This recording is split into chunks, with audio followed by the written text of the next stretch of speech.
Rue Kooperativnaya à Tchapaïevsk, tout le monde le connaissait depuis l'enfance.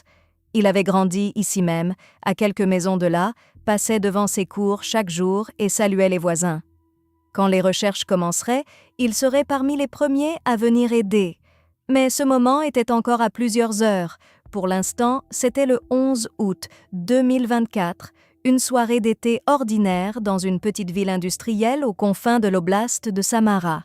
Tchapaïevsk, c'est des usines chimiques, des maisons individuelles, une rivière. Une ville où tout le monde se connaît, où la vie suit le même schéma depuis des décennies. Rue Kooperativnaya. Vieille maison, potager, soirée paisible. Grand-mère Svetlana Nojnikova s'affairait dans son jardin, ramassait des concombres. Miroslava, qui venait d'avoir 2 ans, courait dans la cour. Elle connaissait chaque recoin, chaque buisson. Cette cour était son monde entier. Yulia Prokaïeva était partie travailler tôt le matin. Elle était opératrice dans un entrepôt Ozone. Outre la grand-mère, son fils cadet, l'oncle de Miroslava, était aussi à la maison. Leur cour était complètement ouverte, sans clôture. Personne pour la construire, pas d'argent non plus. Du côté de la rue, la propriété était visible de bout en bout, tandis que de l'autre côté, un chemin envahi par la végétation menait aux maisons voisines. Une maison plus loin se dressait un bâtiment abandonné, inhabité depuis longtemps, le toit effondré. Les propriétaires avaient acheté le terrain il y a des années, mais n'étaient pas pressés de le démolir. Les habitants du coin évitèrent l'endroit. Seuls quelques buveurs s'y aventurèrent parfois.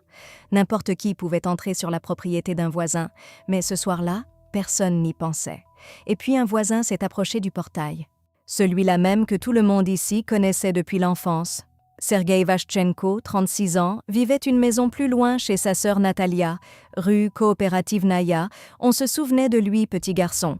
Il avait grandi ici même, n'était jamais vraiment parti ailleurs. Pour Svetlana, il était toujours resté ce gamin du quartier qu'elle connaissait depuis ses premières années. Calme, un peu bizarre, mais globalement inoffensif. C'est ce qu'elle croyait. Dans leur vie, il n'était pas qu'un voisin. Il faisait presque partie de la famille. Quand Yulia avait accouché de Miroslava, c'était Vashchenko qui avait couru chez sa sœur pour appeler l'ambulance. Il coupait du bois, portait l'eau de la pompe, aidait aux tâches ménagères. Il faisait ce qui doit toujours être fait dans les quartiers résidentiels quand les bras manquent. Svetlana le laissait souvent dormir chez eux. Elle lui préparait un lit dans le placard, le nourrissait, avait pitié de lui. Cette pitié, comme on le découvrirait plus tard, allait jouer son propre rôle dans cette histoire. Et avec Miroslava, il jouait si gentiment que la grand-mère ne pouvait que sourire. Elle dirait plus tard aux journalistes, comme il jouait avec ma petite fille, tous les deux, ils chahutaient comme des fous. Mira l'appelait Quote 3. Elle n'avait pas peur de lui, elle était attirée par lui. À 2 ans, on ne vérifie pas le passé des gens qu'on voit tous les jours. On fait simplement confiance à ceux qu'on voit, à ceux qui sourient, à ceux qui vous prennent dans leurs bras. La famille ne savait pas tout de lui, mais ce qu'elle savait aurait dû la faire réfléchir. Il savait que quelque chose n'allait pas bien dans sa tête. Il y avait un certificat du dispensaire psychiatrique. Il savait pour l'épilepsie, même s'il n'avait jamais eu de crise devant eux. Et le certificat, beaucoup de gens en ont un. Il savait qu'il avait fait de la prison, mais les détails n'émergeraient que plus tard. À l'époque, il était juste Seryoja, un voisin, un des leurs.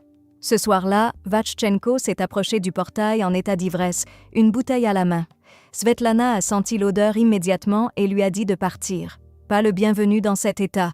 Il a semblé obéir, s'est retourné et s'est dirigé vers la maison de sa sœur. Semblait être parti. L'oncle de Miroslava et Vashchenko sont restés encore un moment dans la cour, à discuter de quelque chose.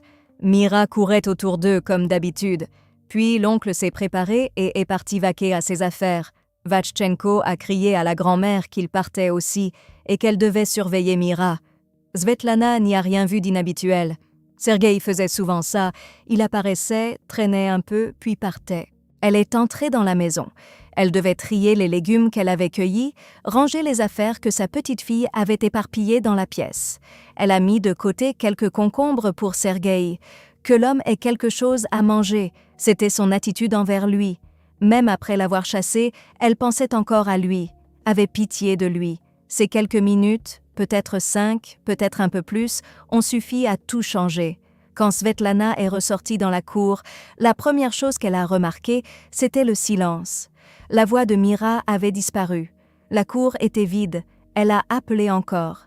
Silence. Elle s'est précipitée vers le portail. Personne. A couru vers la rivière sans vraiment comprendre ce qu'elle faisait ni pourquoi elle allait par là. Est revenue. A fait le tour de la cour, a regardé derrière la maison. Nulle part. Elle a crié pour appeler son fils. Miroslava avait disparu. Pour la grand-mère, ce n'étaient pas que des mots. Elle avait laissé sa petite fille quelques minutes dans sa propre cour et l'enfant s'était volatilisé. À ce moment précis, Vashchenko est apparu au coin, marchant calmement, sans se presser, venant de la direction de cette même maison abandonnée. La grand-mère raconterait plus tard. Quote 4. Il n'était pas parti. Il était là tout ce temps. Il avait dit qu'il partait mais n'était allé nulle part. Il était apparu exactement d'où il n'aurait pas dû venir. Mais à ce moment-là, personne n'y a pensé. Il n'y avait pas le temps pour ça. Ils ont commencé à chercher. Svetlana courait en cercle, criant le nom de Mira. L'oncle est revenu et s'est joint aux recherches. Vashchenko marchait à côté d'eux, proposant son aide. Il était partout, suggérant où chercher, appelant. De l'extérieur, rien de suspect. À ce moment-là, le comportement de Vashchenko a soudain changé. Selon le témoignage de l'oncle, qu'il donnerait plus tard au tribunal, quand ils se sont approchés du bâtiment abandonné, Sergueï a commencé à agir étrangement, à s'agiter. Il s'est précipité en avant, puis en arrière, et soudain a crié « Elle est là !» et a filé, non pas vers la maison abandonnée, mais dans la direction opposée, vers chez lui, vers sa sœur. L'oncle l'a poursuivi. Le bâtiment abandonné se trouvait à quelques dizaines de mètres de la propriété de Svetlana.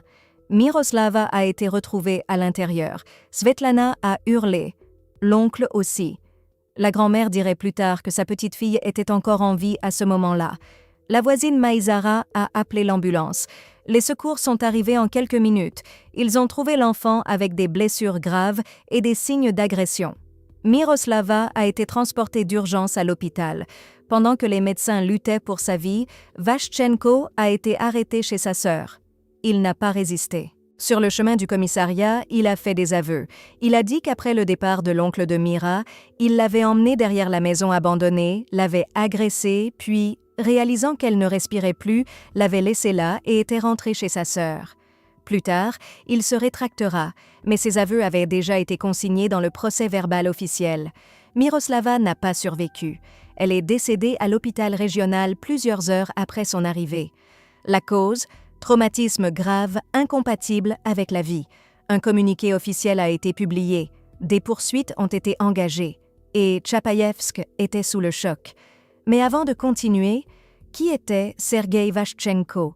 Sur le papier, il était suivi au dispensaire psychiatrique et avait des antécédents d'épilepsie. Sur le papier, il avait fait de la prison. Sur le papier, il avait déjà agressé un mineur auparavant. Hors papier, il était l'homme à tout faire du quartier, un peu lent, un peu bizarre, inoffensif. Quand la police a commencé son enquête, sa biographie s'est dévoilée et il s'est avéré que c'était le genre de biographie que personne rue Cooperativnaya ne voulait connaître. Il avait déjà été condamné pour agression sur mineur. Pas une fois, mais 2. Les 2 fois, il avait purgé sa peine. Les 2 fois, il avait été libéré. Les 2 fois, l'information n'avait pas été rendue publique. Selon la loi russe, ces dossiers sont effacés de l'accès public. Les voisins ne sont pas informés. Personne n'affiche d'avis.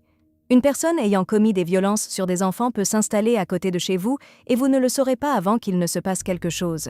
C'est exactement ce qui s'est passé rue Cooperativnaya. Vashchenko est revenu après sa libération, s'est installé chez sa sœur, a commencé à aider les voisins avec les travaux. Et tout le monde a oublié ou n'a jamais su pourquoi il avait fait de la prison. Après son arrestation, un autre détail est apparu. Sa sœur Natalia, qui l'hébergeait et le défendait depuis des années, a dit aux journalistes que Sergueï avait fait de la prison quote 6. Selon sa version, c'était elle qui avait commis une infraction, mais Sergueï avait pris le blâme parce qu'elle était mère. Elle n'a pas précisé quelle infraction ni quand. Mais cette histoire, vraie ou fausse, est devenue partie intégrante de son image. Une légende commode. Une légende qui le peignait en victime des circonstances. Quelqu'un qui avait souffert pour sa famille. Et quand quelque chose de suspect surgissait, cette légende fonctionnait comme un bouclier. Et 1 an avant la tragédie, quelque chose d'autre s'est produit, quelque chose qui aurait dû être l'ultime avertissement. Environ 1 an avant le 11 août, les sources ne donnent pas de date précise, un incident s'est produit qui aurait pu tout changer. Une habitante locale, Maïzara, la même voisine qui appellerait plus tard l'ambulance pour Miroslava, a raconté aux journalistes de REN-TV ce qui suit. Sa fille était rentrée à la maison et avait dit directement « Maman, c'est comme s'il voulait quelque chose de moi ». Vachchenko avait rôdé, attendu à un endroit précis, probablement dans ces mêmes passages entre les propriétés.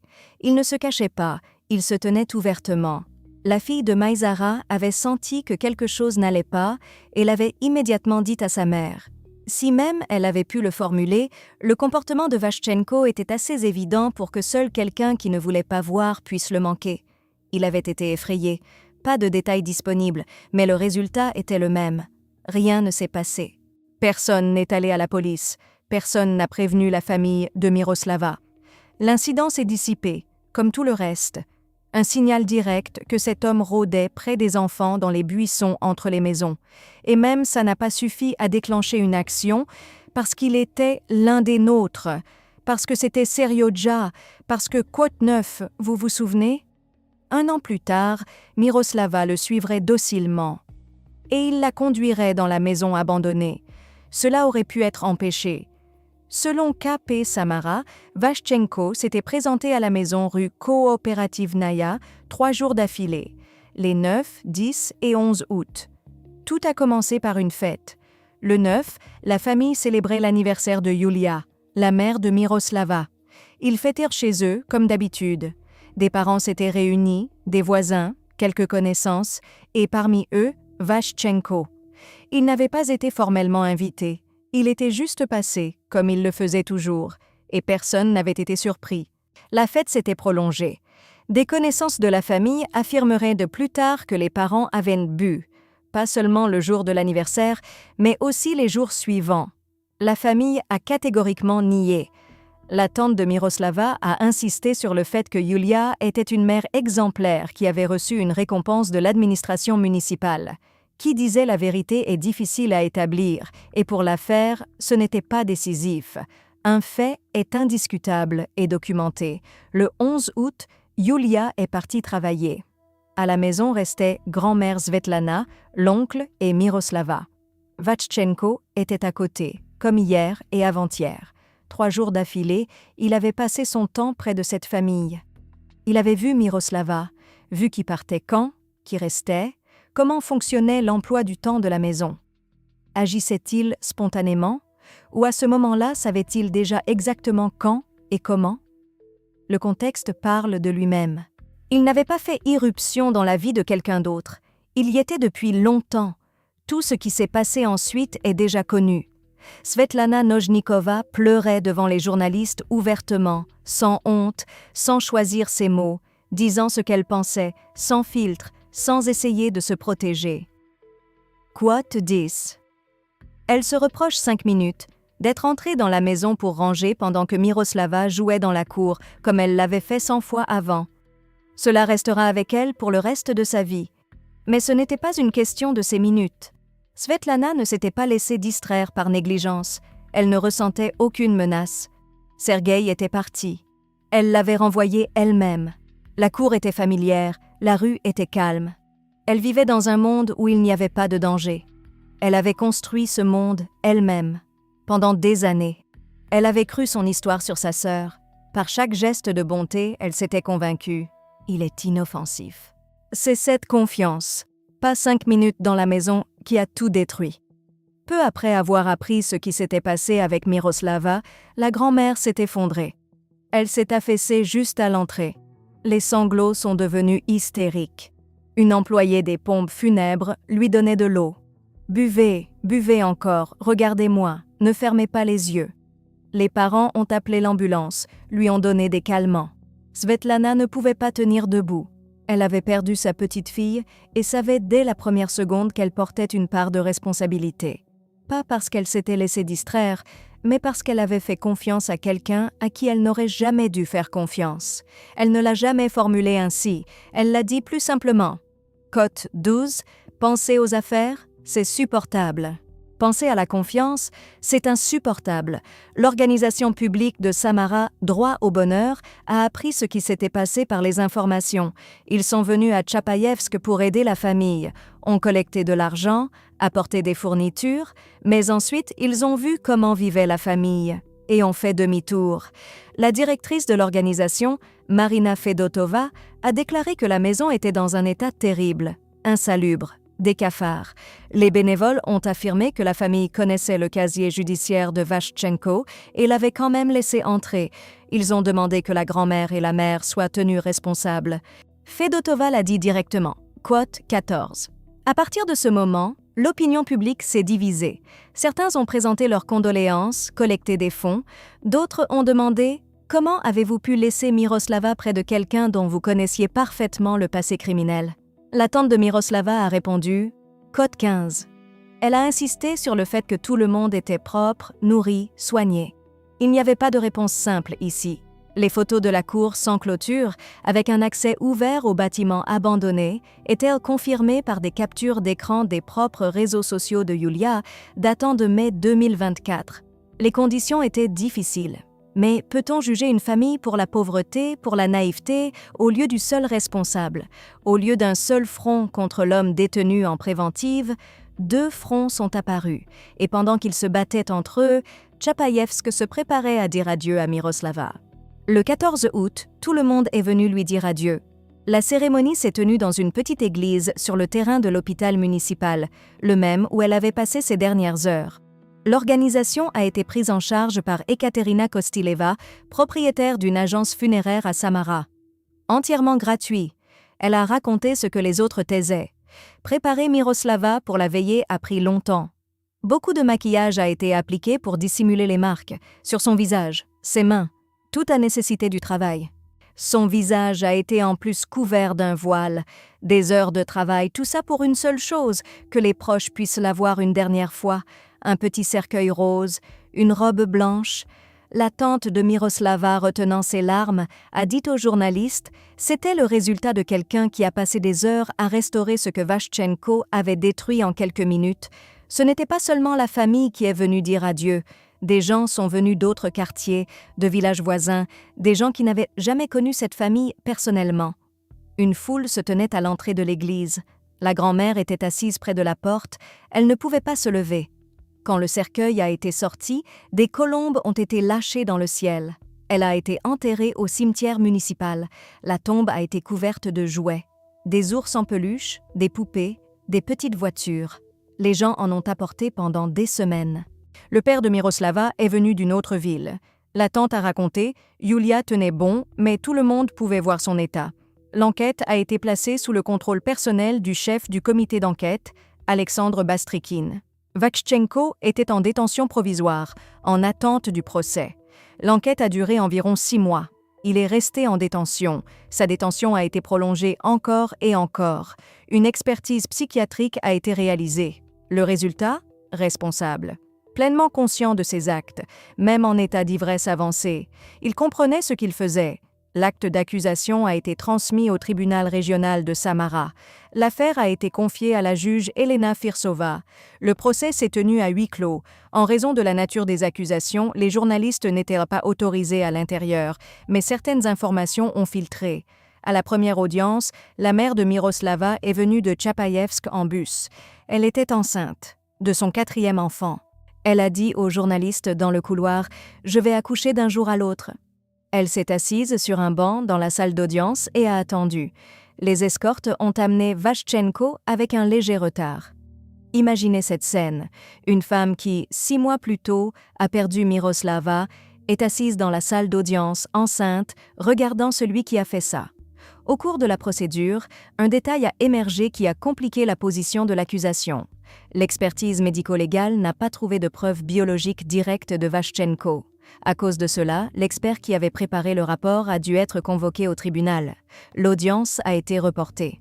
Selon K.P. Samara, les forces de l'ordre ont insisté sur le fait que des preuves étaient présentes et que l'agression avait été commise à l'aide d'objets, ce qui expliquait l'absence de traces biologiques directes. Les avocats de Vachchenko ont exploité chaque faille, tentant de contester les conclusions de l'expert, remettant en question les témoignages. Quand est venu le moment de son interrogatoire, il a raconté des choses qui, selon les sources, ont laissé les personnes présentes dans la salle sous le choc. Les détails ne sont pas divulgués, procès à huis clos. Mais la base de témoignages était solide. Des dizaines de témoignages.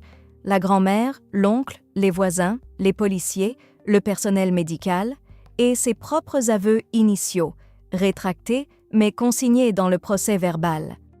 Le tribunal approchait de sa conclusion. Il a eu droit à une dernière déclaration.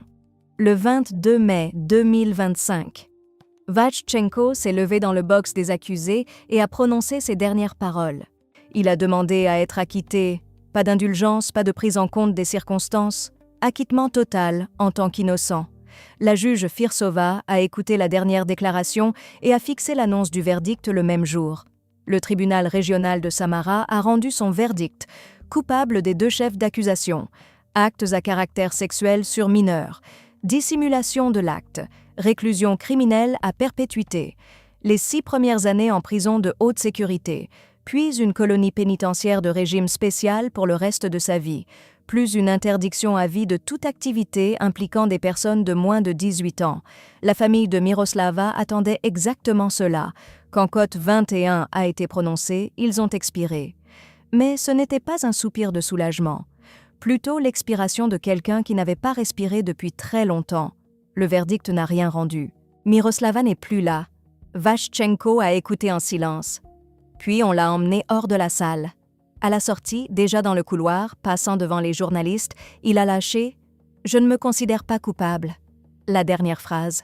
Le dernier masque. Pas un solitaire inoffensif. Pas un excentrique bizarre. Pas un homme à tout faire serviable. Maintenant, injustement condamné. Un nouveau rôle, préparé pour l'étape suivante. Pour la colonie, pour les co-détenus. Pour ceux qui demanderont, cote 23, c'est tout Vachchenko. Un homme qui a passé toute sa vie à choisir une image adaptée à la situation. Pour les voisins, un pauvre diable. Pour la grand-mère, une victime des circonstances. Pour l'enquête, innocent. Pour le tribunal, injustement accusé. Aucun de ces rôles n'était réel. La seule chose réelle était ce qu'il a fait dans ce bâtiment abandonné. Maintenant que le verdict a été rendu et que le petit cercueil rose est en terre, on peut voir le tableau complet. 1 an avant la tragédie, il rôdait près des enfants dans les passages entre les maisons. Oublié.